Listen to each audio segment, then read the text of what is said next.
अस्सलाम वालेकुम, आप देखें हुए speaks. Multan Sultans, Pakistan cricket board and Ali Tareen, ये जो ट्रायो है ये घूम फिर के भूल भुलैयों से होता हुआ मोहसिन नकवी ने एक बयान दिया, फिर अली तरीन ने एक और पॉडकास्ट दिया और फिर अली तरीन ने आज एक नया ट्वीट किया। अली तरीन क्या एक नई टीम खरीदने जा रहे हैं? और देखें, अगर नई टीम ही खरीदनी थी तो पुरानी क्यों छोड़ी, जो पहले से आप जिसके मालिक थे, जिसके साथ इतने अरसे से एफिलिएशन स्ट्रांग थी। तो क्या क्या खलवा बन रहा है, क्या खिचड़ी पक रही है पाकिस्तान क्रिकेट बोर्ड में, क्या हो रहा है? 8 जनवरी के हवाले से क्या बड़ी अपडेट है, कौन से ग्रुप्स आ चुके हैं 8 जनवरी के हवाले से जो पाकिस्तान सुपर लीग की बाकायदा तौर पर बिड होने जा रही है, उसमें पार्टिसिपेट करेंगे। आज करेंगे इस सब पर।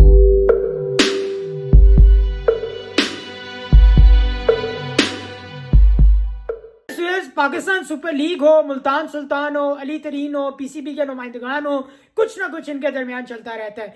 2-3 दिन कबल पाकिस्तान क्रिकेट बोर्ड के चेयरमैन मोहसिन नकवी साहब, जो कि वजीर दाखिला भी हैं, सेनेटर भी हैं, बहुत सारी पोस्टों पे इस टाइम वो विराजमान है, उन्होंने प्रेस कॉन्फ्रेंस की और उन्होंने इस बात का अलग ऐलान कर दिया कि मुल्तान सुल्तान के जो होस्टिंग राइट्स हैं वो अली तरीन का जो ग्रुप है, जो बेसिकली तरीन ग्रुप के नाम से जाना जाता है, उससे वापस ले लिए गए। और इस बार साल 2026 में मुल्तान सुल्तान किसी फ्रेंचाइज ऑनर के पास नहीं होगी, बल्कि इस मुल्तान सुल्तान की जो मलकियत है वो ऑफिशियली किसके पास होगी? पाकिस्तान सुपर लीग की इंतजामिया और पाकिस्तान क्रिकेट बोर्ड उसको ओवरसी करेगा।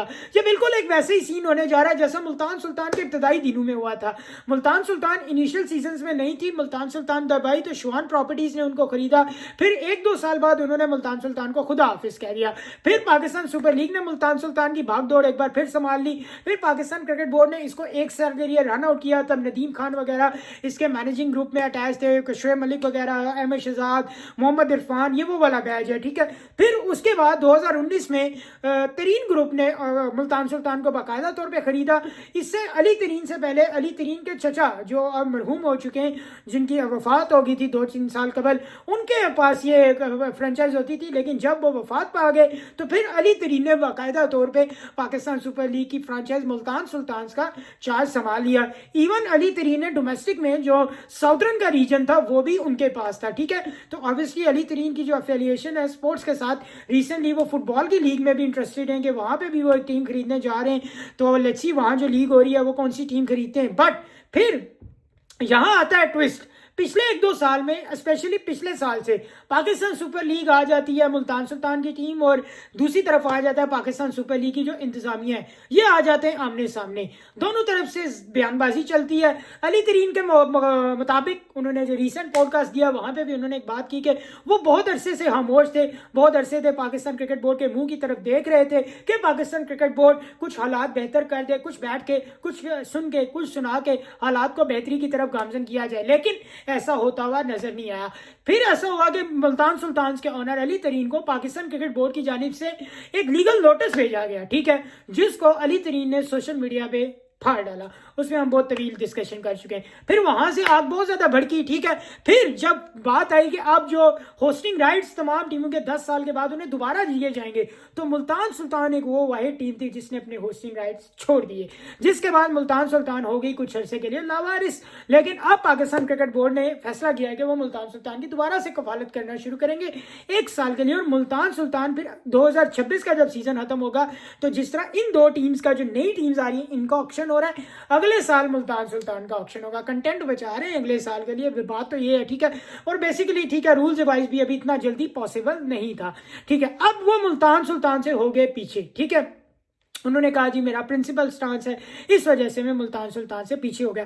इस दौरान कुछ बातें चली थी कि पॉलिटिकल इन्फ्लुएंस भी इसमें शामिल हो रहा है, क्योंकि अली तरीन के जो वालिद साहब हैं वो काफ़ी असर रसूख रखते हैं पाकिस्तान की सियासत में, उनका एक बड़ा नाम है। दूसरी तरफ पाकिस्तान क्रिकेट बोर्ड के जो चेयरमैन है मोहसिन नकवी, वो भी एक सियासत का बड़ा नाम है, ठीक है। तो इन लोगों के दरमियान को ऊपर के सतह पर, क्योंकि पाकिस्तान में जब अक्सर मामला हल नीचे की सतह पर हल नहीं ना हो रहे होते, तो फिर वो out of the court, out of the box जाके भी डीलिंग्स हो जाती हैं, ठीक है। तो ये उम्मीद थी कि शायद अली तरीन के साथ बैठ के कुछ बातचीत कर ली जाए, लेकिन जब मोहसिन नकवी साहब ने प्रेस कॉन्फ्रेंस में इस बात का ऐलान किया कि अब टाटा बाय बाय है मुल्तान सुल्तान का अली तरीन ग्रुप से, ठीक है।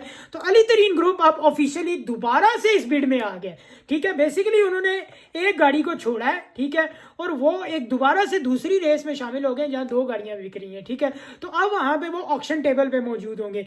तो अली तरीन ने इस हवाले से एक ट्वीट किया कि वो अब इंटरेस्टेड हैं सियालकोट स्टालियंस की टीम लेने में। अभी बेसिकली तो सियालकोट नाम ही है, स्टालियंस तो उन्होंने खुद ही एक लोगो अपने से शेयर किया हुआ है। सियालकोट स्टालियंस का जो रीजन है वो पाकिस्तान का एक बड़ा फेमस रीजन रहा है। लाइक जो सियालकोट का रीजन होता था, इसने 7 बार टाइटल जीता।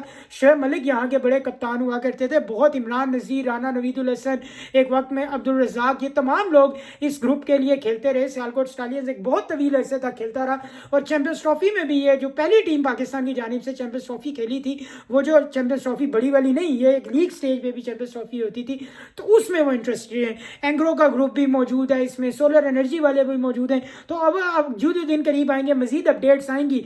लेकिन अगर अली तरीन एक नई टीम ले लेते हैं तो देखें, नई टीम देने वाले भी तो वही हैं, उसके बेचने वाले भी तो वही हैं, तो फिर क्या नई टीम के साथ भी वही तर्ज अमल होगा? क्या अली तरीन की वो जो पॉलिसी है पाकिस्तान क्रिकेट बोर्ड के खिलाफ, कि वो जो उनके ठीक, अली तरीन बहुत सारी बातों पे ठीक है, ठीक है, वो जो पाकिस्तान क्रिकेट बोर्ड का कुछ तर्ज अमल होता है ना, मैं ना मानूँ अली, ठीक है, तो ये हमेशा इनका चलता ही रहता है। लेकिन अली तरीन बहुत सारे पॉइंट्स पे ठीक है, लेकिन अली तरीन क्या फिर उन तमाम पॉइंट्स को उसी तरह कैरी ऑन करेंगे एक नए प्लेटफॉर्म से आगे? बेसिकली वो मुल्तान सुल्तान का प्लेटफॉर्म छोड़ के एक नए प्लेटफॉर्म पे जाना चाहते हैं। और मेरा ख्याल है अली तरीन जितने ईगर हैं, ऑब्वियसली स्पोर्ट्स के साथ उनकी एक एफिलिएशन भी है, तो मेरा नहीं ख्याल कि अली तरीन कोई एक टीम जाने देंगे। एक जो 2 टीमों में से एक टीम मेरा ख्याल है कि तरीन ग्रुप उठा ही लेगा, बिकॉज पैसे की भरमार है यार, पैसे की कमी नहीं है उनके पास, ठीक है, तो वो मेरा ख्याल है कि एक ग्रुप तो लेने में कामयाब हो ही जाएंगे।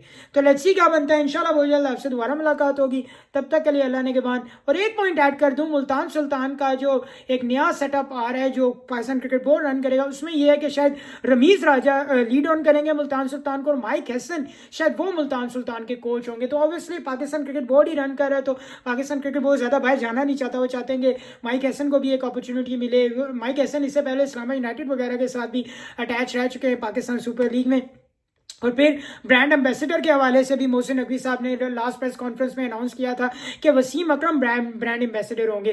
देखिए नो डाउट वसीम अकरम एक पाकिस्तान की क्रिकेट के कुछ 4-5 बड़े नाम होंगे, तो वसीम अकरम उनमें एक ज़रूर होंगे। लेकिन मेरा ख्याल है राशिद भाई ने एक बात में उनकी सुन रहा था, एक इंटरव्यू में राशिद लतीफ़ साहब ने एक बात की कि पाकिस्तान क्रिकेट को अब 90s के बाबू से जान छुड़वा लेनी चाहिए, ठीक है।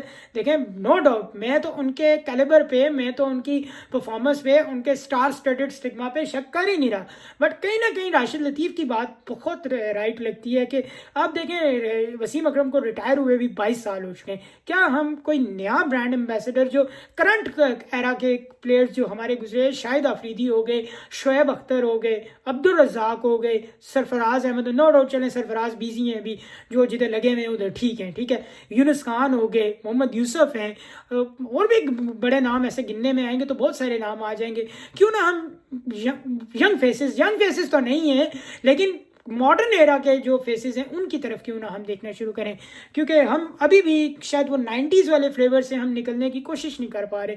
राशिद लतीफ़ ने बात ये बेसिकली की थी कि इंडियन क्रिकेट टीम इसलिए बहुत ज़्यादा आगे निकल गई कि उन्होंने अपना जो 90s वाला चैप्टर था ना वो क्लोज कर दिया। देखें जो भी है, गौतम गंभीर पे, अजीत अगरकर पे 100 तनकीद हो, लेकिन वो एक इंडिया का फ्रेश फेस है, 10-15 साल पुराना, ठीक है।